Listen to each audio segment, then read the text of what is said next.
સાબરકાંઠાની BZ જેવી અનેક spongy સ્કીમો જે છે તે રોકાણકારોને રડાવશે તેવી વાત સામે આવી છે। બીઝેડ જેવી અનેક પોન્જી સ્કીમો બીજી છે જે રોકાણકારોને રડાવશે।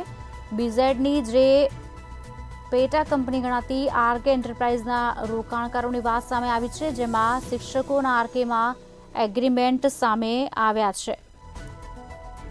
શિક્ષકોના નામ અને શાળાના સરનામા સાથેના એગ્રીમેન્ટ સામે આવ્યા છે। આરકે એન્ટરપ્રાઇઝ સામે સીઆઈડી ક્રાઇમે ફરિયાદ પણ દાખલ કરી હતી, ત્યારે શિક્ષકોની મૂડી ડૂબી ન જાય તે માટે સીઆઈડી તપાસ હાથ ધરશે અને શિક્ષકોના નિવેદનોને લઈને પોન્જી સ્કીમ સંચાલકો સામે હવે આગળ તપાસ હાથ ધરવામાં આવશે।